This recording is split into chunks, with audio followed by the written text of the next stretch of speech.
తెలంగాణలో కాంగ్రెస్ ప్రభుత్వం మైనారిటీ కార్పొరేషన్కు 3,000 కోట్ల రూపాయల నిధులు కేటాయించడం జరిగిందని మంత్రి శ్రీధర్ బాబు పేర్కొన్నారు. పెద్దపల్లి జిల్లా మంథని మున్సిపల్ కార్యాలయ ఆవరణలో ఏర్పాటు చేసిన ఇఫ్తార్ విందులో మంత్రి పాల్గొన్నారు.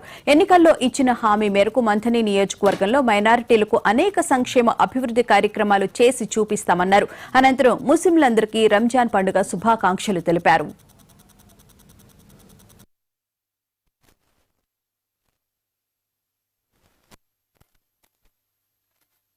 ప్రభుత్వం తరఫున మరి ఇఫ్తార్ విందు కేవలం ప్రతి సంవత్సరంలో చేసుకునే ఈ ఇఫ్తార్ విందు మరి అనునిత్యం కూడా ప్రతిరోజు దాదాపు 30 రోజుల పాటు మా ముస్లిం మైనారిటీ సోదరులు వారి కుటుంబ సభ్యులు పొద్దున్న నుంచి సాయంకాలం వరకు ఉపవాసం ఉండి నమాజ్ చేస్తూ 5 మార్లు వారి గురించి, వారి కుటుంబ సభ్యుల గురించి, వారి మిత్రుల గురించి, వారి బంధువుల గురించి, వారికి ఒక సమలీకృత విధానంలో సెక్యులర్ భావాలతో నడుస్తా ఉన్న మన సమాజంలో వీరందరూ కూడా పెద్ద పాత్రదారులు.